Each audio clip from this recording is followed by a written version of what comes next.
This is the story of the operation which began the assault on the continent of Europe.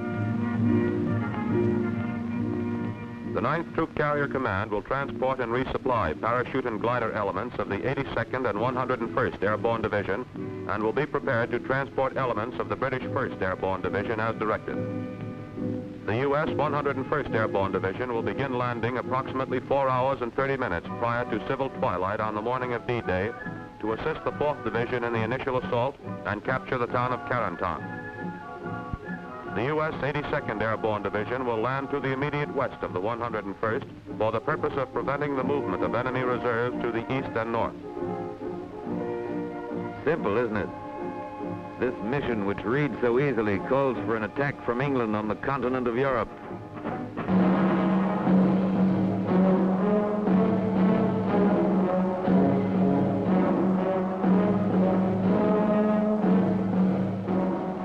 Festung Europa, walled in by the formidable defense in depth of the Atlantic Wall.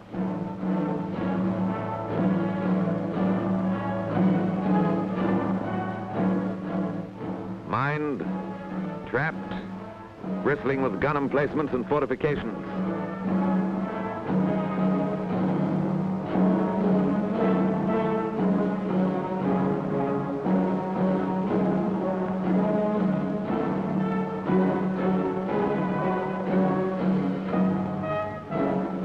An impregnable barrier, said the Nazis.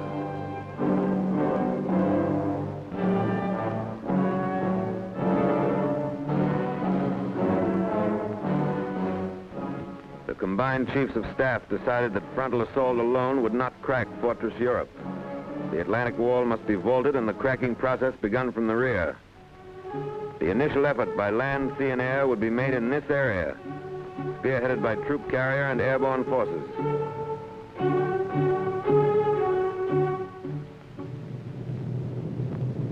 But before the D-Day, there must be a number of lesser D-Days. The first large-scale airborne operation was performed in conjunction with the assault on Sicily, 10 July 1943. Taking off from fields in Africa for dropping zones in Sicily, troop carrier units transported by glider and aircraft, units of the 1st British and the U.S. 82nd Airborne Divisions. Almost a year before this operation, a troop carrier group transported a parachute infantry battalion from England to start the invasion of North Africa. But the invasion of Sicily was the first real test for troop carrier units, which had trained in maneuvers in Texas, the Carolinas, and England.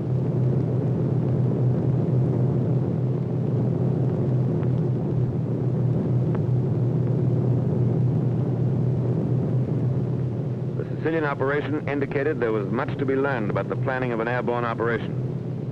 Troop carrier aircraft were shot down by friendly forces. Parachute drops were widely scattered. It was a tactical success, however, rich in experience for the units which would later participate in the assault on the continent. The lesson was driven home that more navigation aids were badly needed, that gliders must be landed at slow speeds, that some type of air brake was necessary to decrease the rate of descent of gliders going into small fields, that protection for the nose of the glider in rough landings should be provided, not only to protect the pilot, but to facilitate unloading. A technique had to be worked out for gliders landing on water.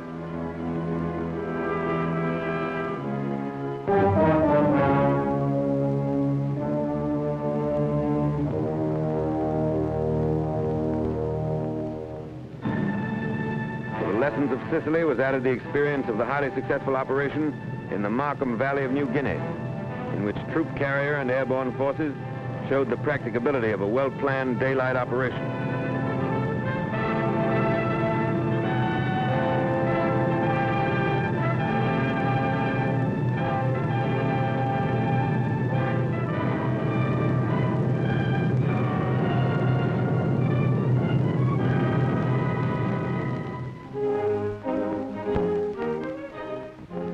Back in the United States, many lessons learned from the operations in Sicily, Markham Valley, and Salerno were made a part of training and maneuvers. The Griswold nose was developed to protect the glider in rough landings. Parachute arrestor was adopted to permit landing the glider in restricted areas.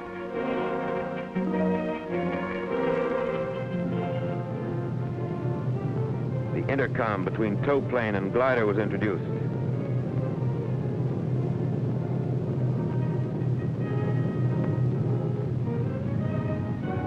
Blitz landings were out. Glider pilots were taught a slow, constant rate of descent, with a slow landing to a precise spot on the ground.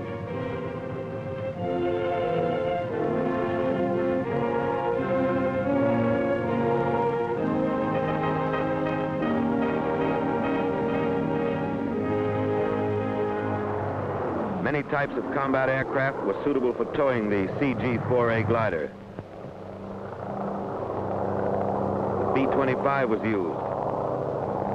The P-38 performed its task well.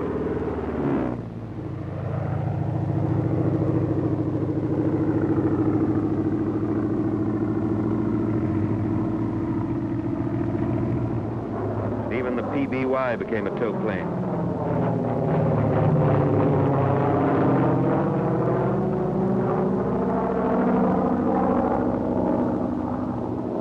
Note the takeoff of the PBY before the glider.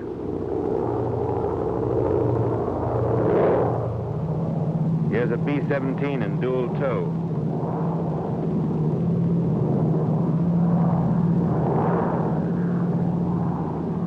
And a triple tow by a C-54.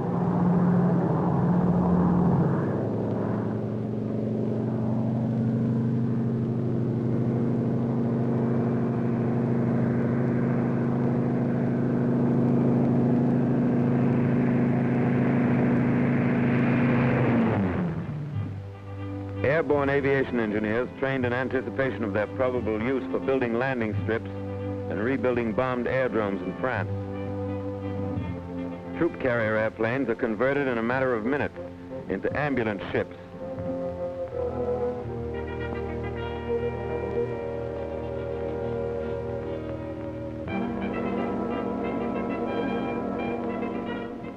And from lessons learned overseas, grew the doctrine expressed in War Department Circular 113, employment of airborne and troop carrier forces. Doctrine was put into practice, and Circular 113 became the blueprint for all future airborne operations. Airborne and troop carrier units are theater of operation forces. Their employment must be an integral part of the basic plan made by the agency directing all land, sea, and air forces in the operation. The coordinating directive must be issued in time to allow realistic preparation and training by troop carrier and airborne units for the specific operation. Airborne troops must be employed in mass and the bulk of the force landed in as small an area as possible. The use of highly trained pathfinder teams dropped in advance to mark dropping zones and glider landing zones is essential. Procedures must be prescribed which will ensure that troop carrier aircraft on course at proper altitudes and on correct time schedules are not fired upon by friendly forces.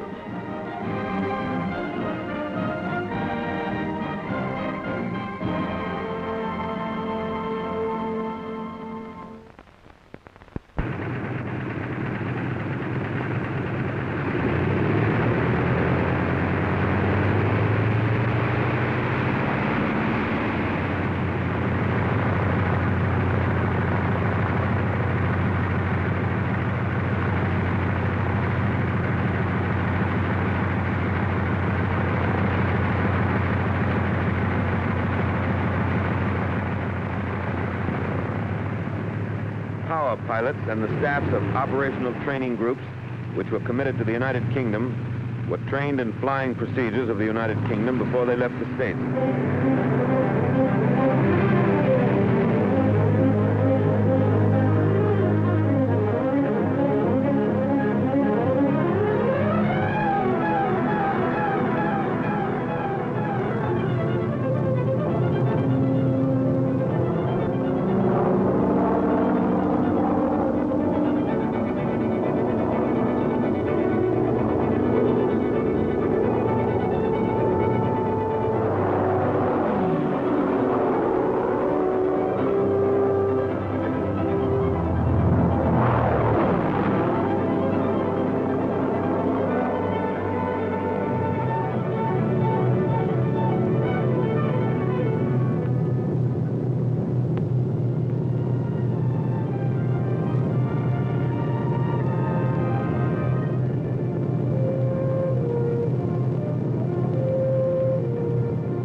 flying was emphasized, designed to prevent early detection by the enemy. Air crews had to fly through a corridor of flak, pinpointed by searchlights. Every aspect of operations in the United Kingdom, flying control, air-sea rescue, supply, British navigation, weather, all phases of theater training were covered before the units departed overseas.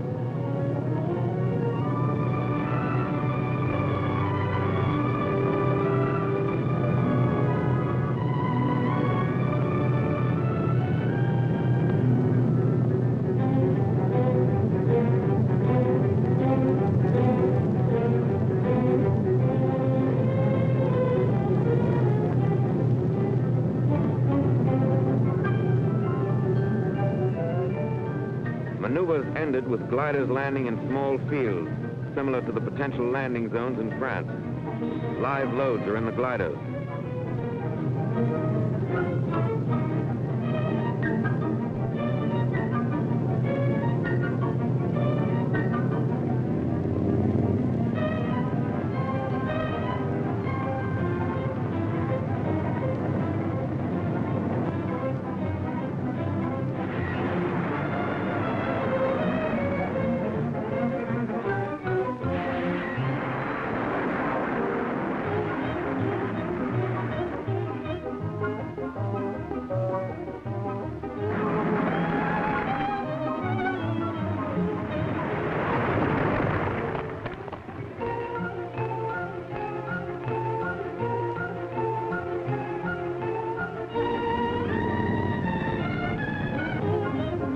Airborne troops continue in their specialized tactics.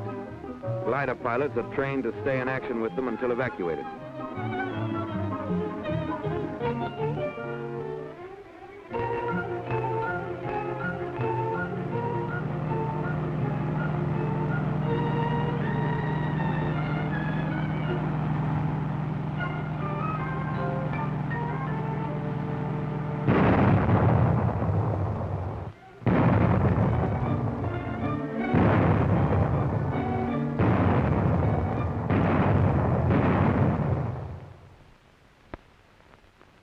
Meanwhile, in England, Supreme Headquarters was formed.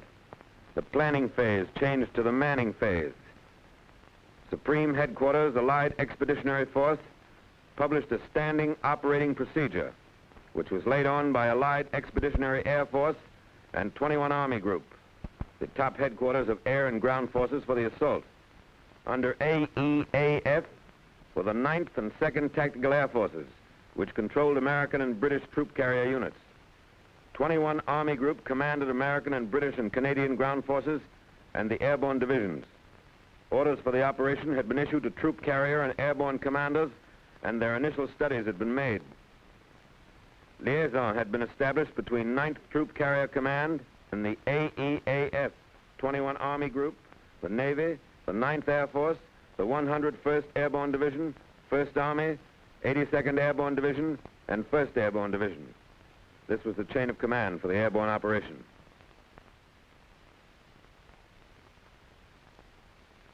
The Airborne Planning Committee, headed by the Air Commander-in-Chief of the Allied Expeditionary Air Force, was composed of representatives from all the services involved in the airborne operation: Navy, ground, and air, as well as the Troop Carrier Command and the airborne divisions concerned.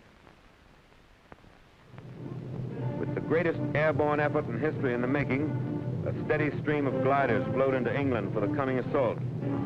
From the crates in which they were shipped, Shantytown emerged.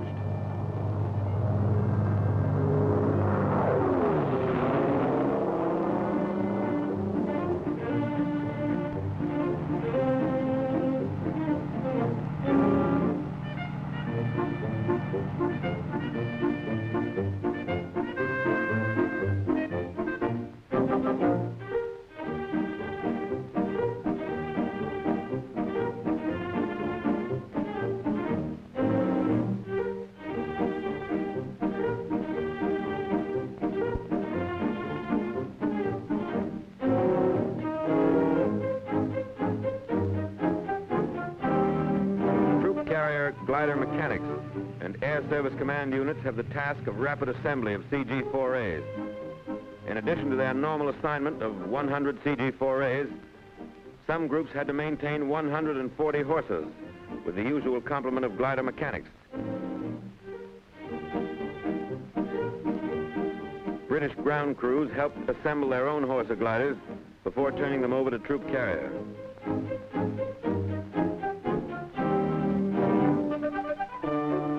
This British Horsa now belongs to the 9th Troop Carrier Command. Operational training with the Airborne Division started in March, 3 months before the assault. This time, Troop Carrier did not have to haul freight. It could concentrate on its combat assignment and train for it. Intensive work was done on column takeoffs and landings and night formation flying.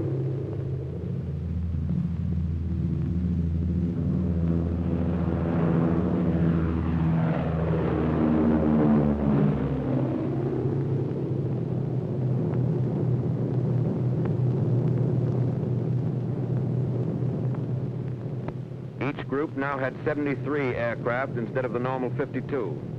The troop carrier force of 3 wings and 14 groups contained 1 experienced wing and 5 combat-wise groups from the Mediterranean. The last 7 of the 9 troop carrier groups committed from the States arrived in England between January and March.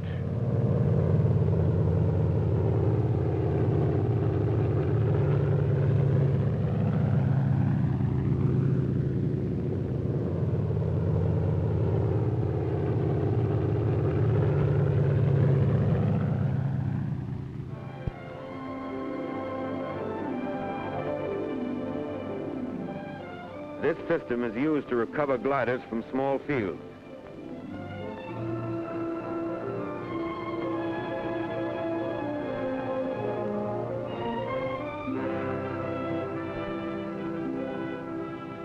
Three planes in each squadron are equipped for aerial pickup.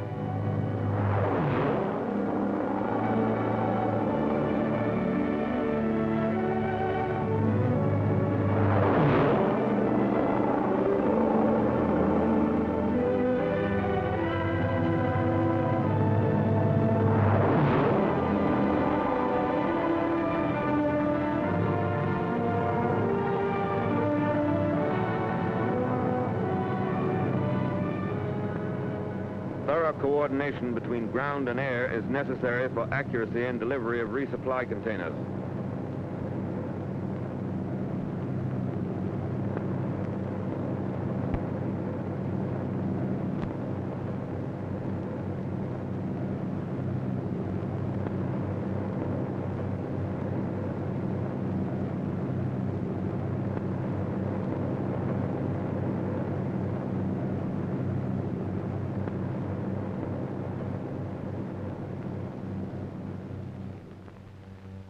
These men are pathfinders, a combined team of troop carrier crews and parachute technicians who will drop on objective areas and set up homing devices for the main aerial convoy. Teams consist of 9 to 14 technical men and 5 security personnel. The Pathfinder School, starting without precedent and table of organization and with little equipment, turned out 50 trained troop carrier crews and 260 British and American airborne officers and men by D-Day.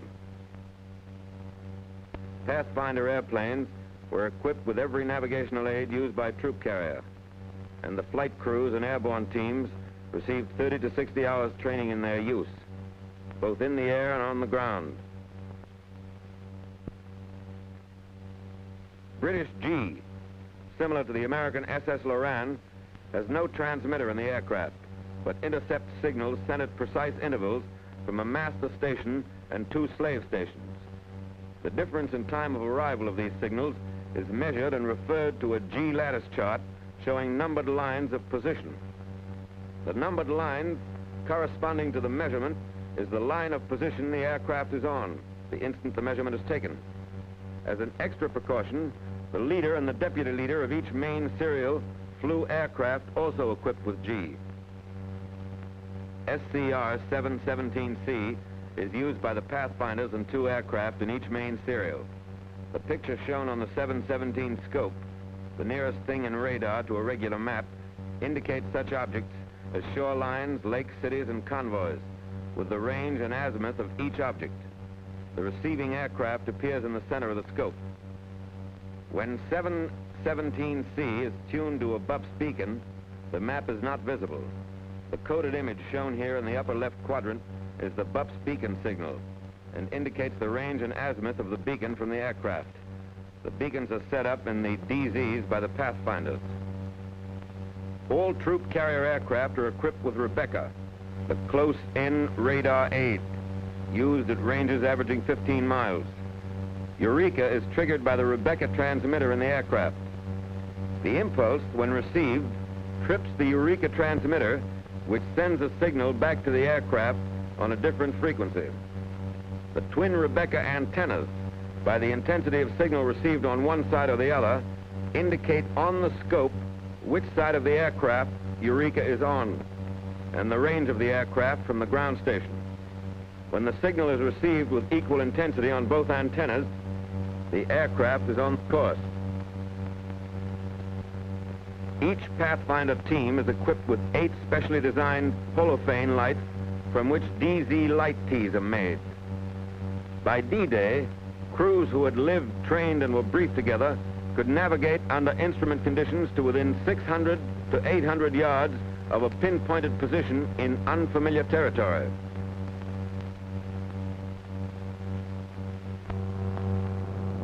From March through May, 35 lower echelon and 3 full-scale command exercises were held, culminating in a full-dress rehearsal for the operation against the continent. The times, loads, distances, and navigational aids were exactly as would be used in the assault. Landing zones were selected for their similarity to those in Normandy, which intelligence showed were 900 to 1,500 feet long and averaged 500 feet wide. Mosaics showed that the objective areas would hold 1,300 gliders. The Normandy fields were bounded by trees 15 to 75 feet high, along with numerous dense hedges.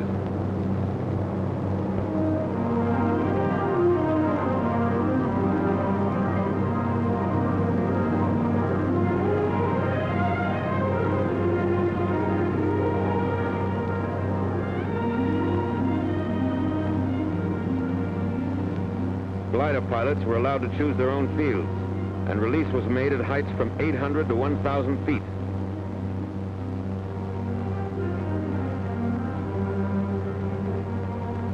Both ideas were impractical. The high release made the gliders more vulnerable to ground fire and sacrificed accuracy. And when each pilot chose his landing field, there were too many conflicting patterns. Following this maneuver, it was decided that leaders were to choose the landing field for the 3 other gliders in his element, and the release would be made at 400 to 600 feet.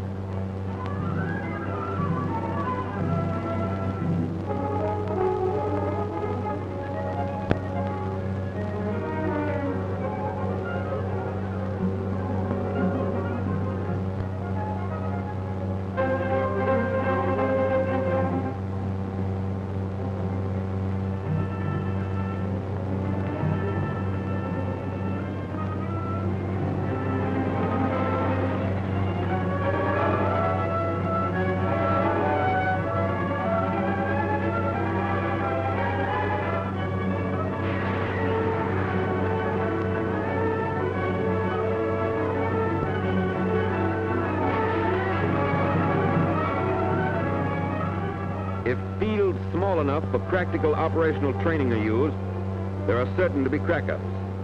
A compromise must be made between realistic training and the number of gliders which may be expended on the maneuver.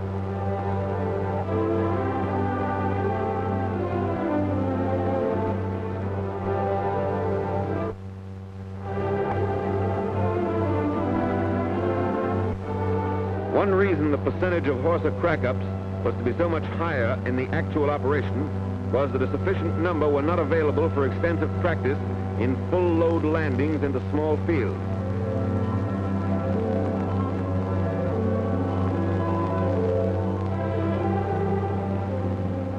Because of their rugged fuselage construction, most of the CG-4A gliders, which sustain damage upon landing, deliver their loads of personnel and equipment in fighting condition.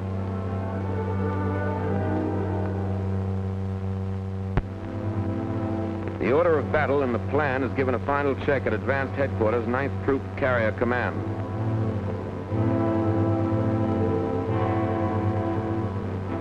troop carrier crews, the majority of which had never seen combat, were approaching a state of battle readiness. The final briefing was held near London on the 1st of June, 1944. Groups will take off from their home airdromes and assemble at wing assembly points. They will proceed to the command assembly point at Elko, then to the command departure point at Flatbush. The first 28 serials will proceed from Flatbush via Gallup and Hoboken to IPs on the west coast of the Cherbourg Peninsula. The dotted lines indicate a 10-mile wide corridor in which no aircraft of any type will be fired on by surface vessels. Corridors, altitudes, constant air speeds, and time over fixes must be adhered to because air, ground, and naval forces have been notified of numbers and timing of our aircraft over the route. The route has been chosen to avoid aircraft assembling in UK, main routes of naval convoys, and flak, particularly from the heavily fortified Channel Islands. DZs and LZs are in the area indicated. After passing DZs, serials will proceed to Paducah, to Spokane and Gallup, and will fly a reciprocal of the outbound course. Distances from the various wing assembly points to the DZs are, from Atlanta, 282 miles, from Austin, 197, and from Ada, 192. Navigation aids will be distributed as follows. Eureka will be placed in advance at Atlanta, Cleveland, Elko, Flatbush, and on boat markers at Gallup and Hoboken. Pathfinder teams will place Eureka on all DZs and LZs. Only one of each 9 aircraft will home on Eureka, since more than this number will saturate the ground set and reduce the range. Box beacons will be placed at Flatbush, Hoboken, and 2 DZs by the Pathfinders. Occult portable lighthouses which flash a coded letter will be placed at Atlanta, Austin, Ada, Burbank, Cleveland, Dallas, Elko, and Flatbush. Holophane lights will be used during the night operation on the boat markers at Gallup and Hoboken and to form lighted T's on all LZs and DZs. The 2 boat markers at Gallup and Hoboken will be 100-foot boats manned by the Royal Navy and will maintain their exact position in the channel by G. Panels and smoke coded by color will be used on 2 DZs and 2 LZs for the daylight serials.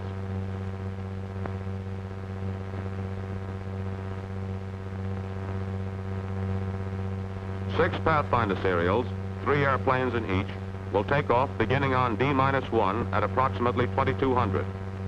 A Pathfinder serial, illustrated by circled aircraft, will precede the main convoy into the 6 drop zones by 30 minutes. Troops from the first Pathfinder aircraft will land on the first DZ at 0020 or at H-4.5. The first 28 serials, 24 to 54 aircraft in each, will deliver their loads into the DZs during darkness on D-Day morning. The interval between parachute serials will be 6 minutes. Altitudes of all serials, both glider and parachute, will be Elko 1500, Flatbush 1000, Overwater outbound 500. The main parachute formation will fly 9-ship V of Vs and 18-ship squadrons with 1,000 feet between each 9-ship formation. Both troop carrier and airborne decided on this formation as the best for rapid delivery of troops in mass. Radio silence will be maintained except in extreme emergency, and Rebecca will be turned off after making the turn at Hoboken until within 20 miles of the DZ to avoid alerting the enemy. All serials will cross the IP at 1,500 feet, descending to 700 at the DZ or LZ. After the drop or release is made, all aircraft will descend to 100 feet, climbing to 3,000 before crossing Gallup. On the return, Gallup to Elko will be flown at 3,000 feet, since outbound serials will be using the same corridor at 500 feet. The first 26 serials, or 821 aircraft, which will transport all the parachute troops of both the 82nd and 101st Divisions, will complete their drops by 0244.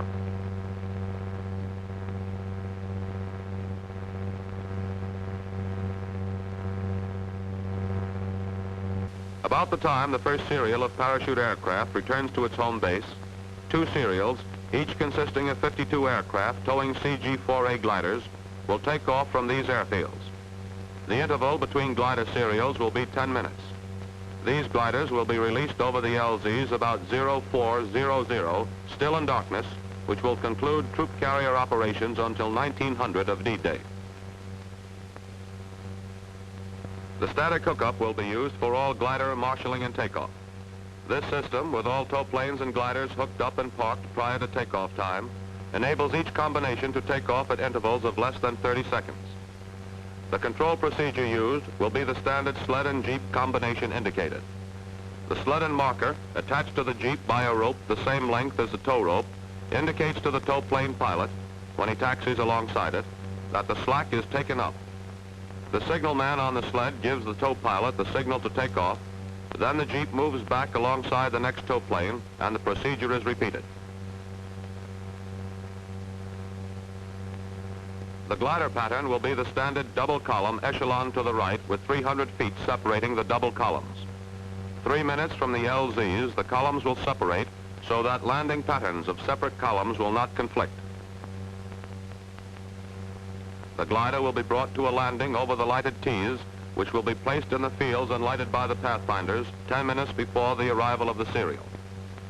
4 gliders make up the element because of restricted visibility and the size of the field selected for the LZs. Meanwhile, aircraft of 38 Group, the British troop carriers, will take off and form along this route after Serial 10 passes Flatbush.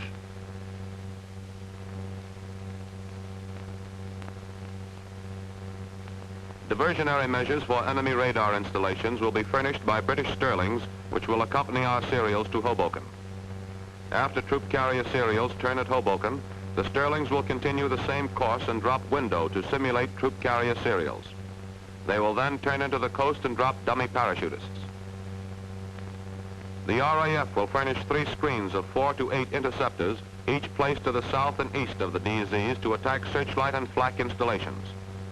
Day fighter protection of 2 to 3 fighter groups for each aerial convoy will be furnished by the 9th Air Force.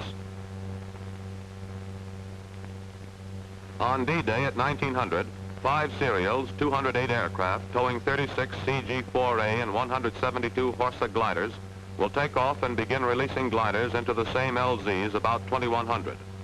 All gliders will be landed by 2310. The route in this case will be the same as far as Gallup, where a left-hand turn will be made.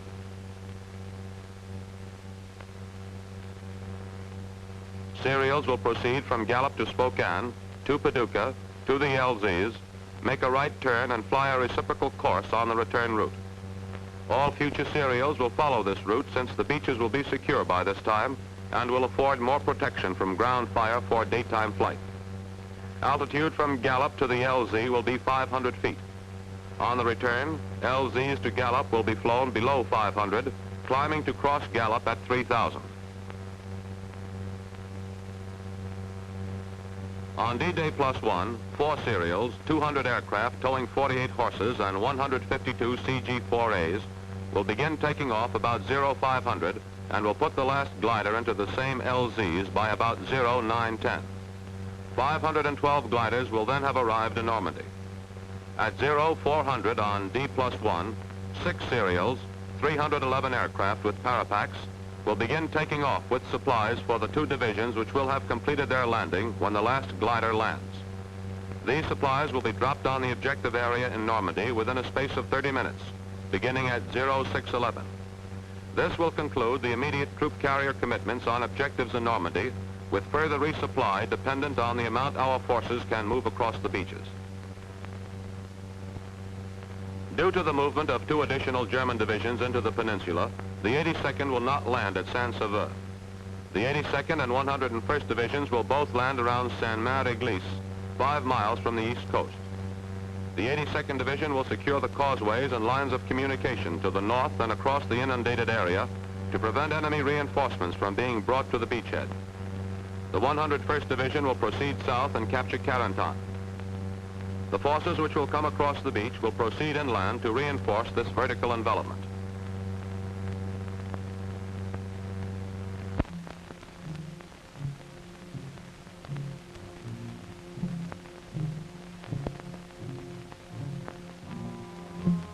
Airborne infantry file into buses for their last land-borne ride until D-Day.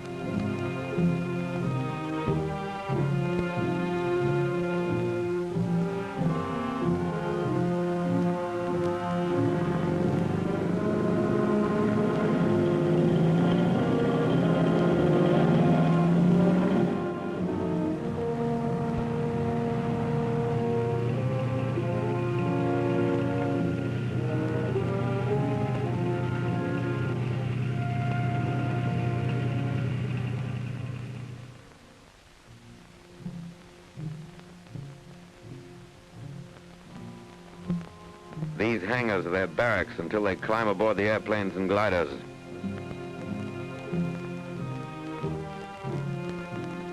New equipment is issued.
Blossomed out in their new war paint.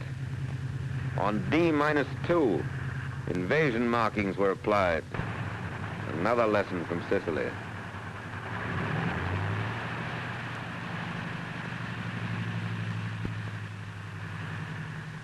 Invasion money revealed the objective.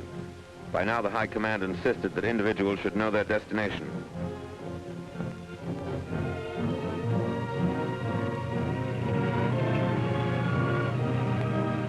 Hours before takeoff time, parapacks were assembled and delivered to the C-47s.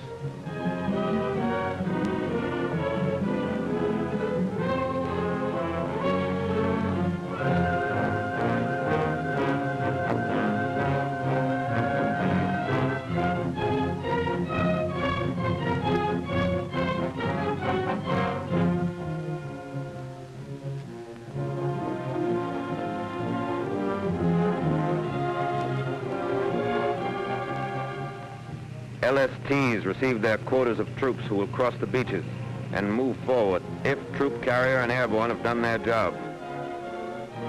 One glider regiment of the 101st was to go in by boat, as were some attached and supporting units of both divisions. The lift, or the required aircraft and gliders, was not available to put them in by air as early as needed. D-Day-1, and time narrows down. Gliders for the first night's operation are assembled for the takeoff, ready to follow the parachute serials to France.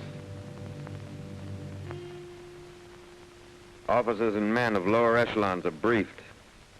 Speeds will be Pathfinders 150 indicated for the entire course. Parachute aircraft 140 to the IP, 125 IP to DZ, slowing to 110 for the drop, then 150 for the return trip. Glider pilots are told to assemble at division headquarters after landing for evacuation to England. An airborne general has a final talk with his men.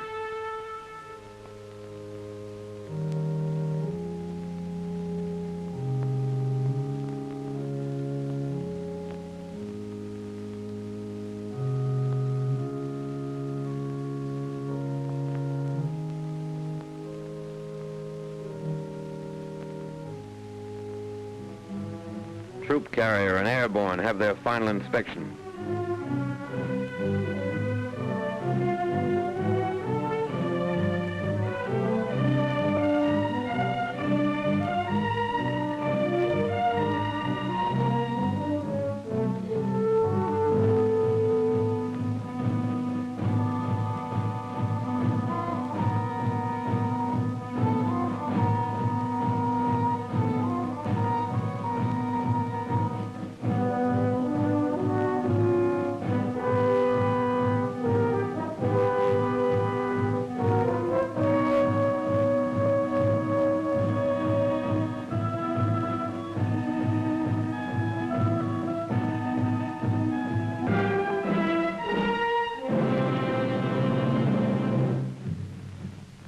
more than a dozen fields, paratroopers march to their ships.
A parking diagram showing the location of each aircraft has been given the airborne troops.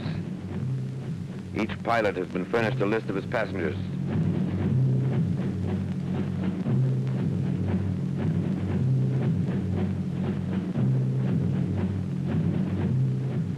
Parapacks are checked.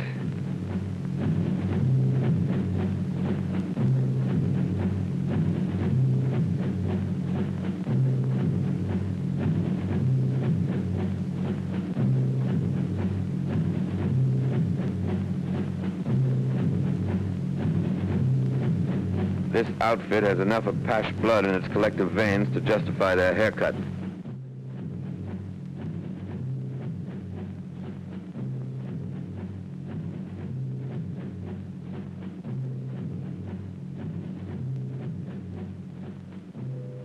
There's a message from the Supreme Commander.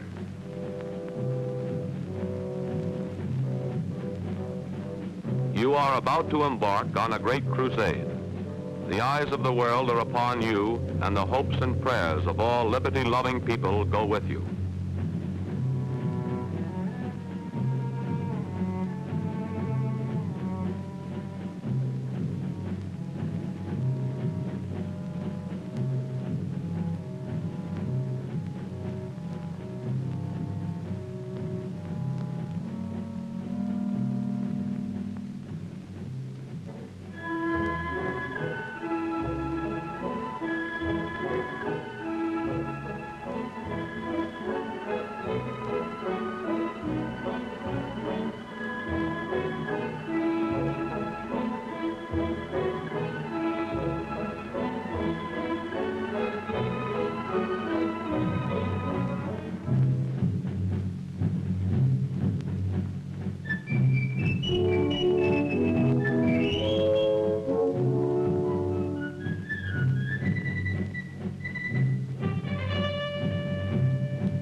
Pilot and crew chief make a final check of the parapacks. And here's another final check, this time by the jump master just before the men go aboard.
This trooper will drop his British leg pack loaded with demolition supplies just before he lands.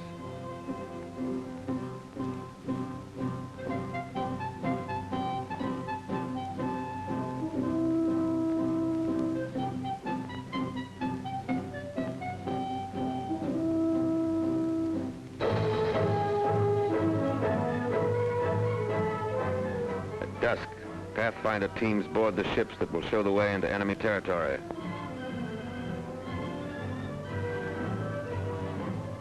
"925 troop-laden aircraft will home tonight on navigation aids set up by these Pathfinders. This is 1 minute out of 1 hour in one day in the world's history that has rarely been equaled. These are the first ships to take off in the airborne invasion of Fortress Europe.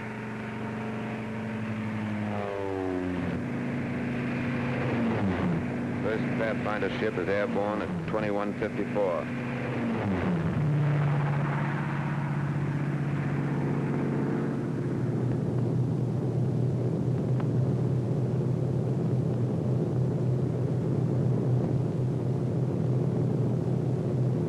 As the Pathfinders head for the coast of France, other C-47s move into position for their takeoff at the head of the runway.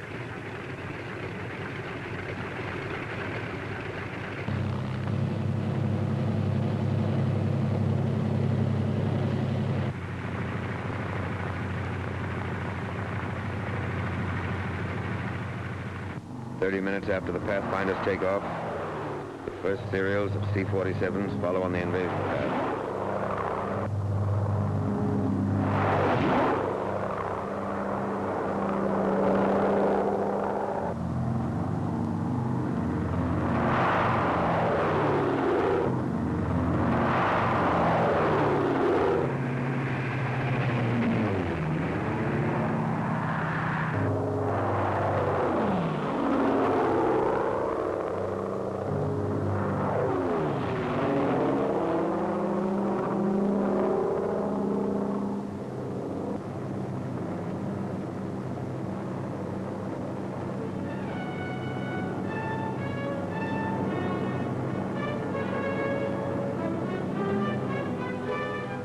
Troop carrier aircraft cross the channel. The Allied invasion fleet has already weighed anchor.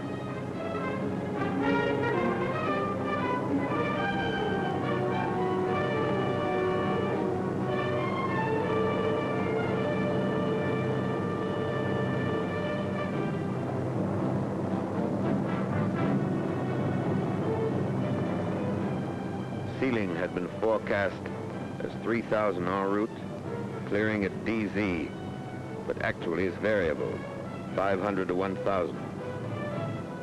Visibility is poor. Stand up. Hook up.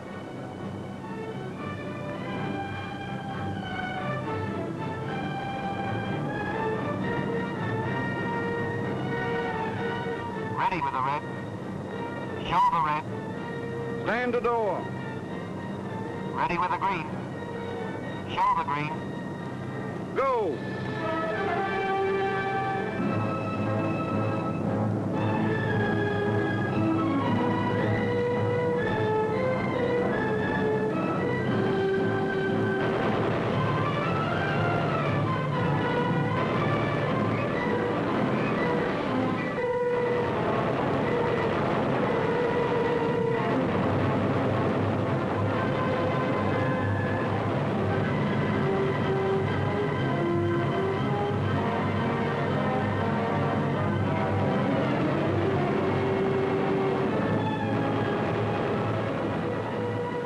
The unit landed squarely on the German 91st Infantry Division and other enemy troops.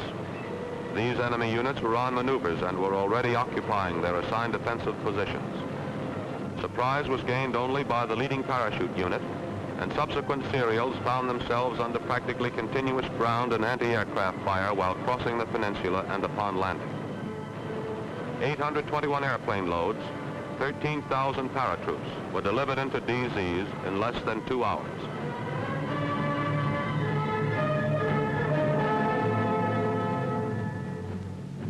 Troop carrier had not planned or trained for a night glider landing, but more Panzers moving into the peninsula made 100 glider loads of anti-tank guns and troops essential for the initial phases. It was estimated that only 50% of personnel and equipment would be available for use after the landing. This calculated risk was accepted. The serials were made up of the reliable CG-4As which were easier to put into strange fields in darkness. 0200. Time for the gliders to go.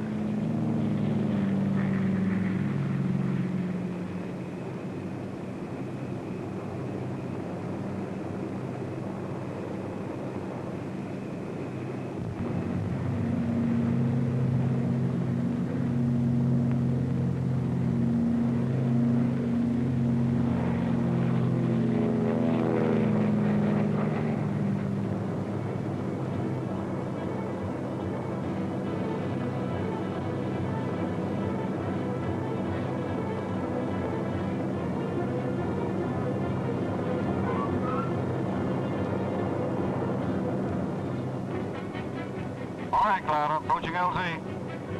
Roger. Okay, cut loose. Roger. So long.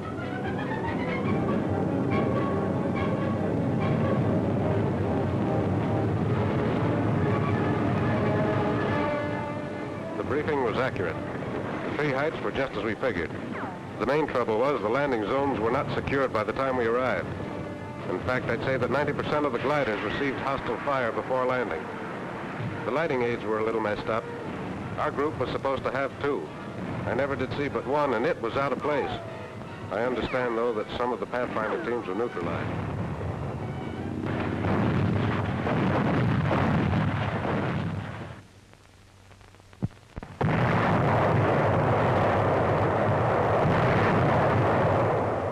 Coastal defenses are softened up for the beach landing.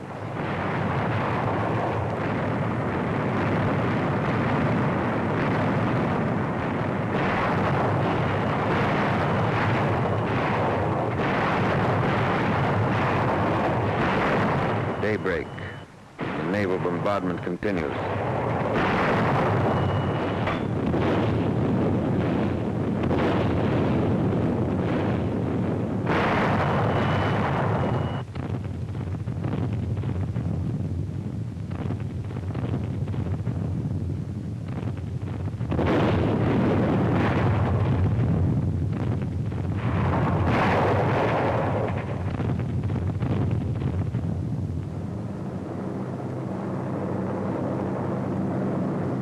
Marauders went in ahead of the troops to blast enemy coastal installations.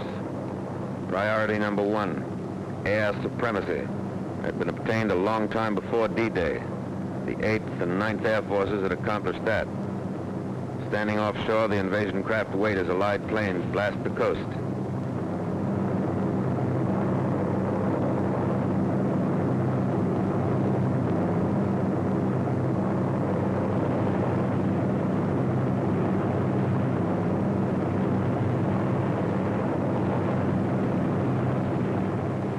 Allied surface ships come in.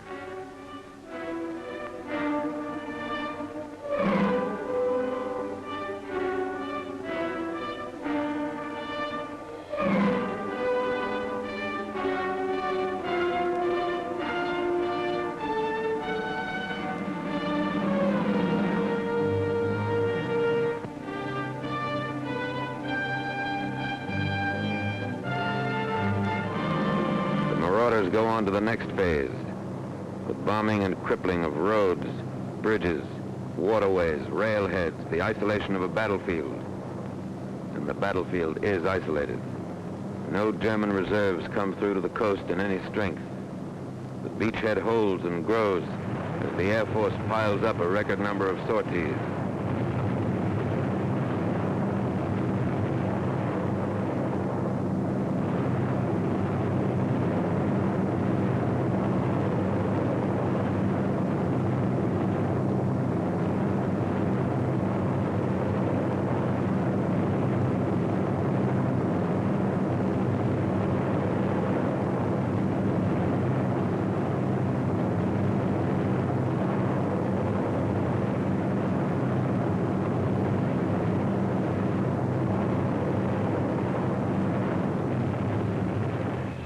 Fighters blast every target that moves on enemy ground.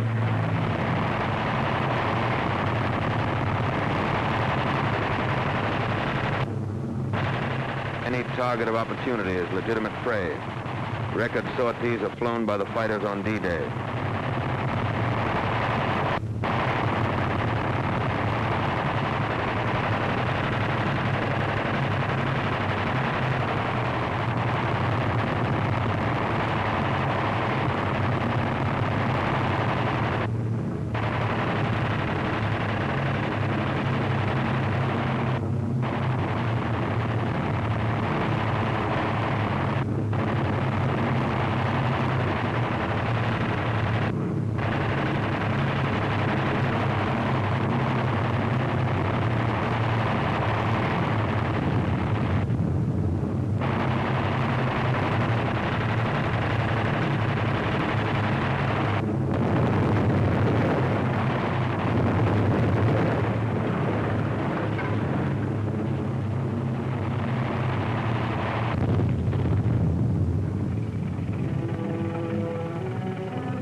Back in England, the next glider serials are being marshaled for the takeoff. The C-47s are doing double duty. Back from the paratroop drops, they're ready to take off with gliders. Dual tow had been practiced in the States, but it was not used in this operation due to the extra time necessary for air assembly and to the additional marshalling space which it would require on the aerodromes.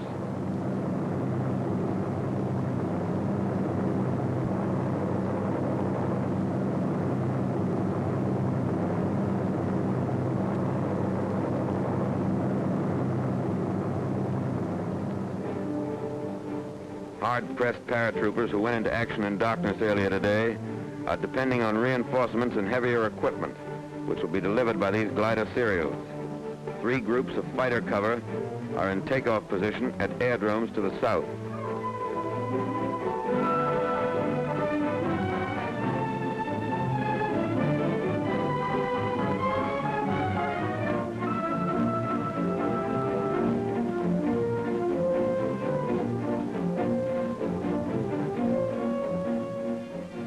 Coordinated British effort was made simultaneously by the British 6th Airborne Division, transported by RAF 38 Group on objectives around Caen. Particularly interesting was the delivery of 8.5-ton tanks of a Recce regiment in 30 huge Hamilcar gliders. 29 of the 30 tanks were in action within 10 minutes after they were landed.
Turn is made at the command assembly point.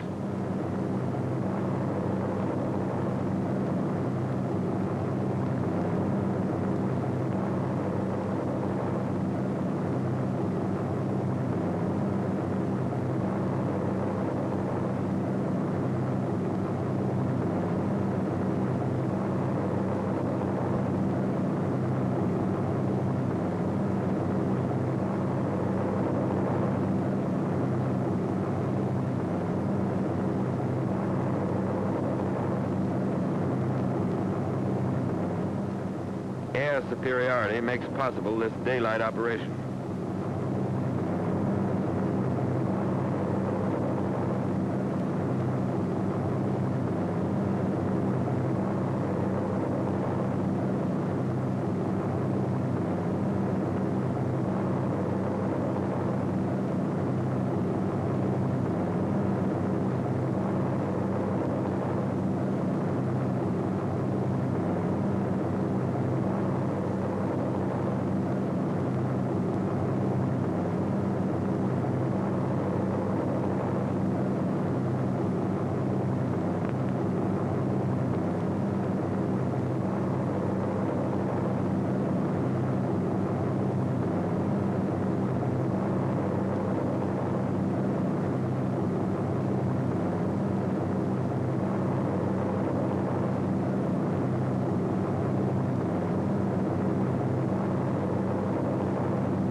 Ack ended a mission for this friendly airplane.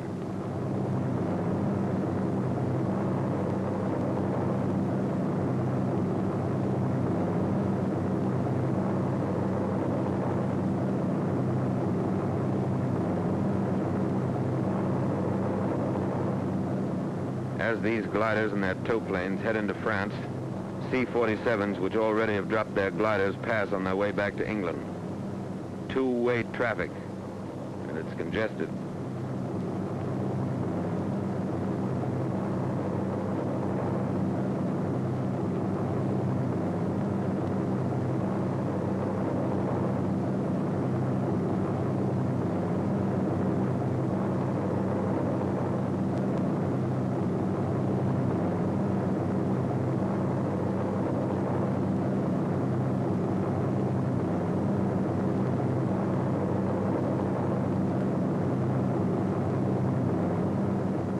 These are areas flooded by the Germans.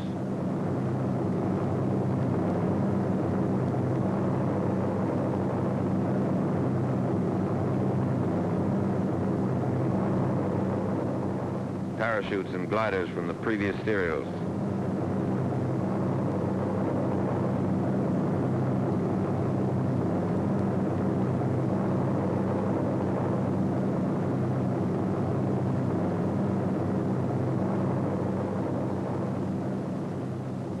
The gliders cut loose from their tow planes.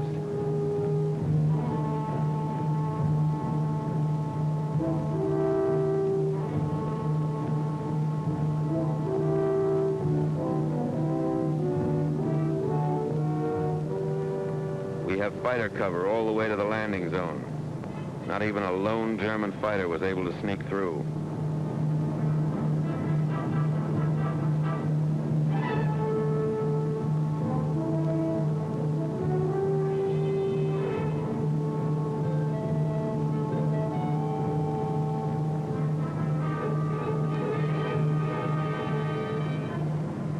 One of the gliders makes a landing in the flooded area.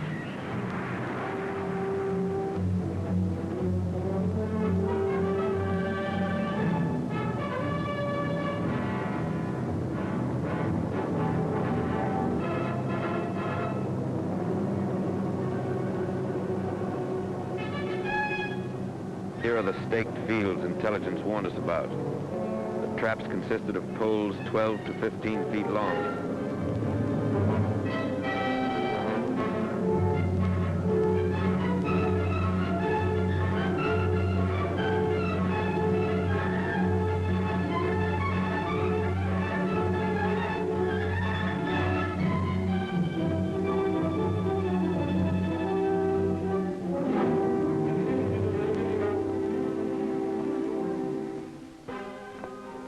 One of the tow planes crashed and burned, but actually the C-47 suffered few losses.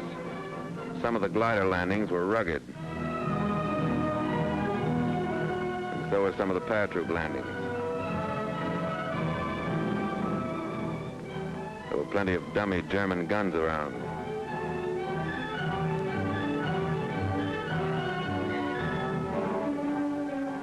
But just as many of the real thing.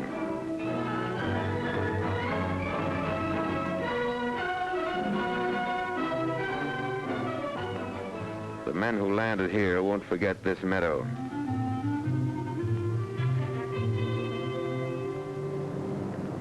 Resupply ships took off simultaneously with the last glider serial from 5 airfields which were designated as takeoff fields for resupply by air.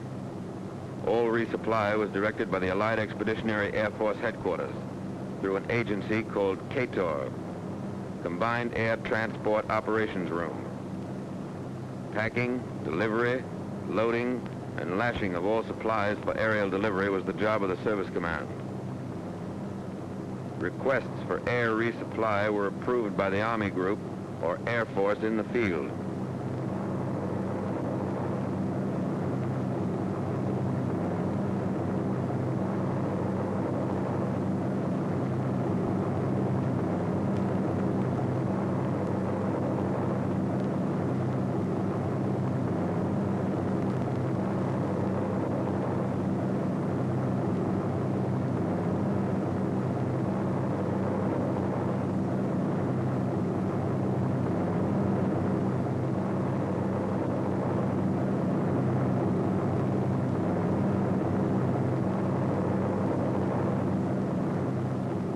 Supplies are dropped.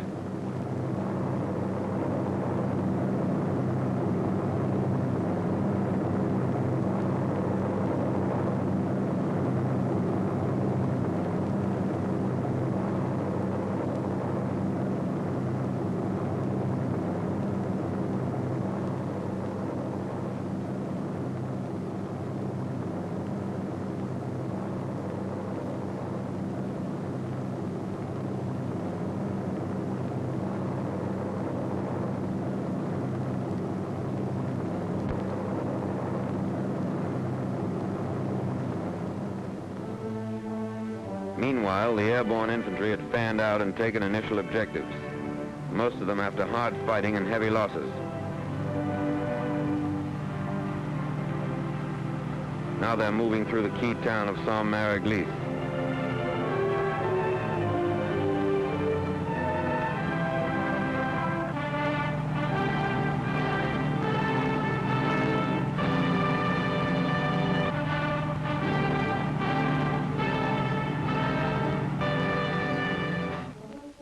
On the beach, landing strip number 1 is built immediately.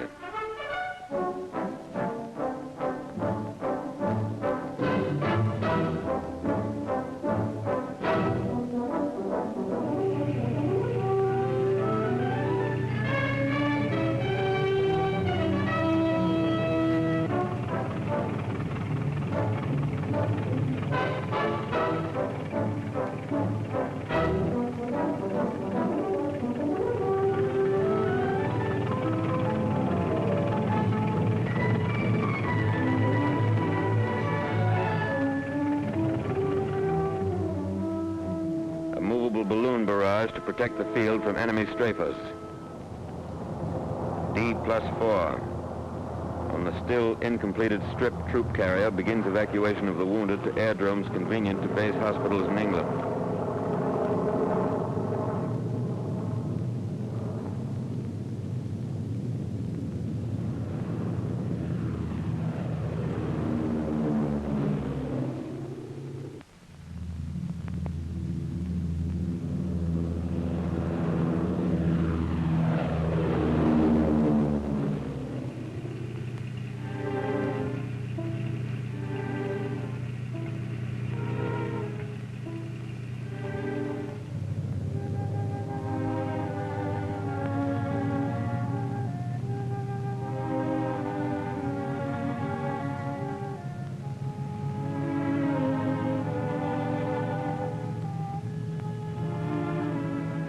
These wounded were the first to land and the first to fight on D-Day.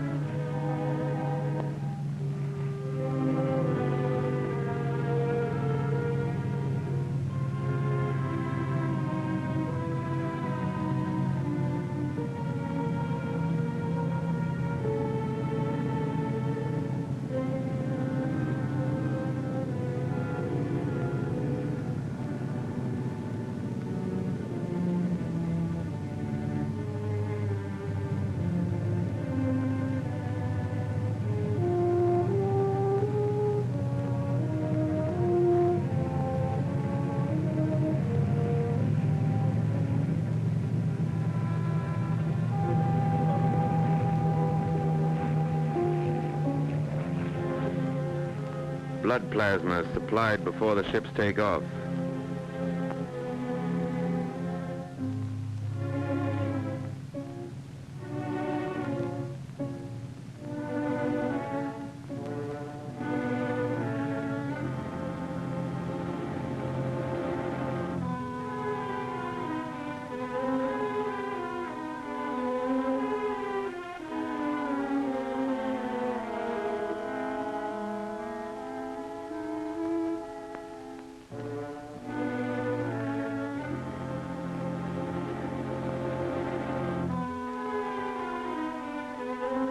Within 2 hours, these men will be under expert care far from the front.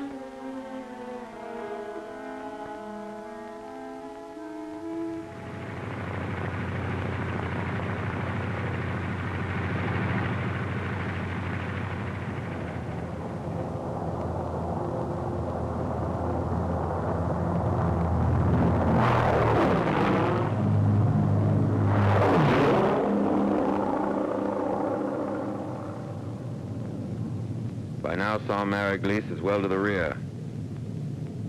On the edge of town, another landing strip is hacked out.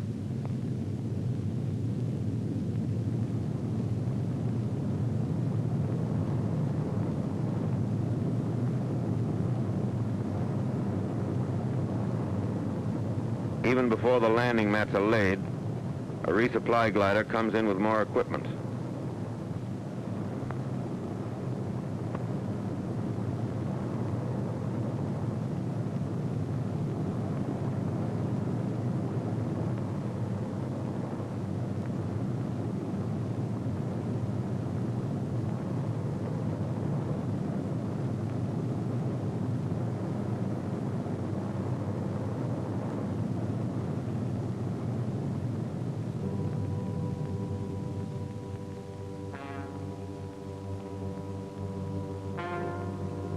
The weather turned bad, and it was impossible to move supplies across the beaches.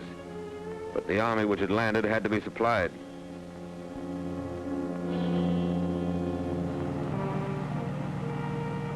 Back in England, Troop Carrier is assigned the job of getting it to them.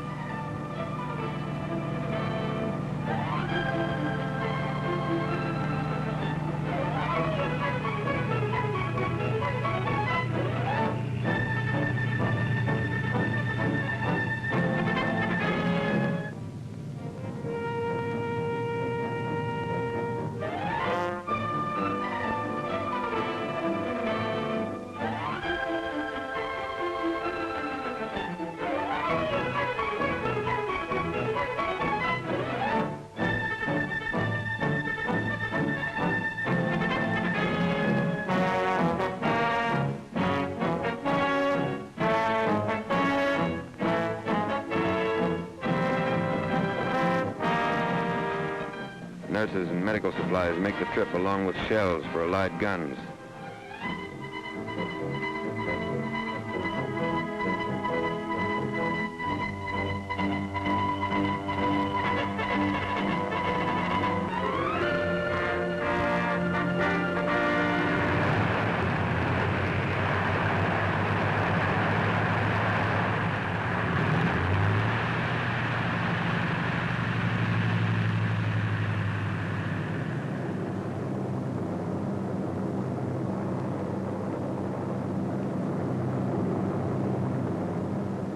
Materiel brought in those first days by Troop Carrier made the difference between a continued assault to Carentan, utilizing the elements of surprise and enemy disorganization, or a stalled offensive, helplessly waiting for supplies bogged down by weather.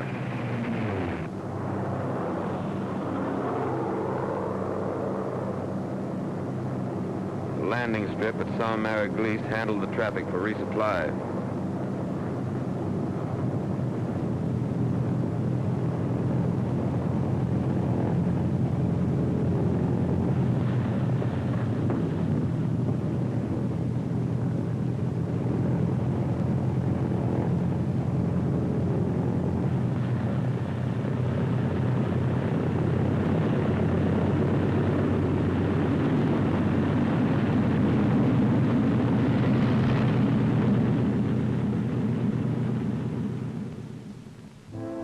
jeeps and trucks are lined up at the field, waiting to rush the supplies to the front.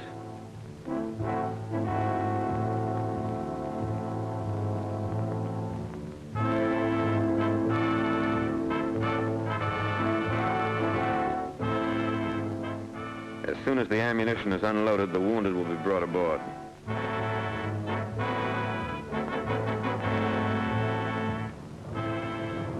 Gliders used on the first day's operation and those used in resupply are towed back to England.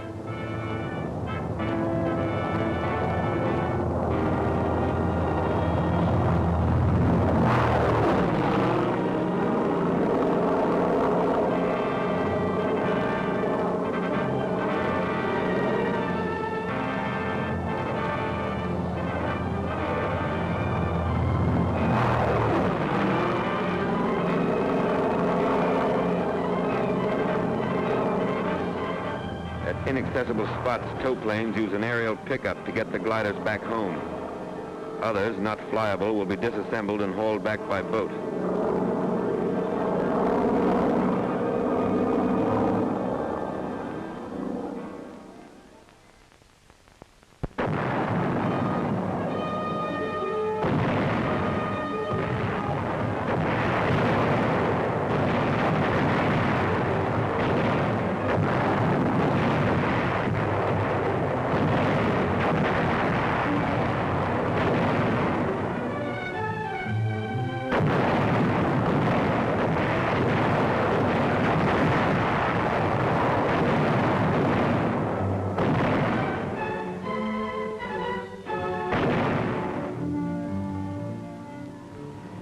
The 82nd and 101st Airborne Divisions were in action 33 and 24 days, respectively. The 82nd, having captured Sault-Mère-Église and secured the bridgehead across the Mer de Ré River, destroyed other river crossings, protected the flank of the 7th Army Corps, and drove west to the Douve River. The 101st seized the areas assigned it, destroyed bridges, and drove on to Carentan to establish a defense area there.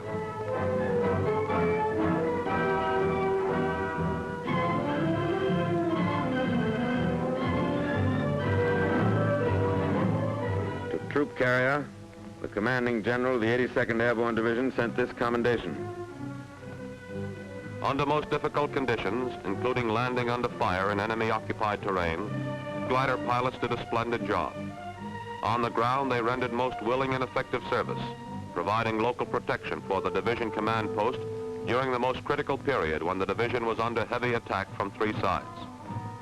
Please express to all elements of your command who brought the division in by glider or parachute, or who performed resupply missions for us, our admiration for their coolness under fire, their determination to overcome all obstacles, and for their magnificent spirit of cooperation.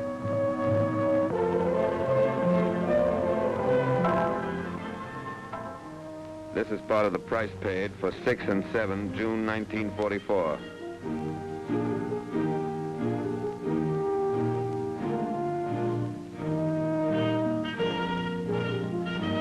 $1,662 troop carrier airplanes were dispatched in the first 24 hours of the assault. 43 were lost and 311 damaged by small arms fire. A lot happened here that cameras could never get. But a corporal with the Pathfinders remembers. We were covering the landing of the first bunch of gliders. We were pinned down by German fire across the field. As the men came running out, they stepped right into it and started to drop all around us. The German cannon blew one glider right apart. A veteran glider pilot. A night glider operation means more landing casualties and extreme difficulty in unloading. It is certainly not desirable if a dawn or dusk landing is at all practicable. A power pilot. I flew in a parachute serial the first night and the navigation aids really worked. But I couldn't see the light T, which was supposed to be on my drop zone. BUPS was used very little because Rebecca and G worked so well. 717 was used to check landfall and general position, but that's about all. A War Department observer who entered combat with one of the airborne divisions. Troops were dropped generally in the vicinity of the DZs, but were badly scattered. It appears that prearranged supply systems are not flexible enough for airborne combat. Supplies should be dropped as called for by local commanders rather than dropped in mass. Large-scale parachute resupply drops are wasteful and should be restricted to emergencies. More attention should be paid to switching over to ground supply as soon as possible. A troop carrier liaison officer. Our Pathfinder teams, in 2 cases I know of, suffered heavy casualties. Eureka was installed in every case, at times with the Pathfinders flat on their stomachs, pinned down by enemy crossfire. The light Ts, which we expected so much help from, were only 10% operational due to enemy fire. 50% of the resupply drop landed in enemy hands. Communications didn't exist to advise later serials of changes in the enemy situation. Troop carrier operations and communications personnel should move with the first parachute or glider units. 89% of the horses and 50% of the wackos crashed in landing, but 75% of personnel and equipment were ready for combat.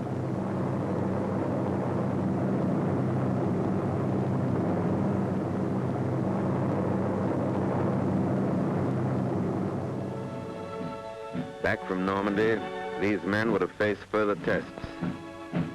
How much they had learned will be history. History made by an airborne army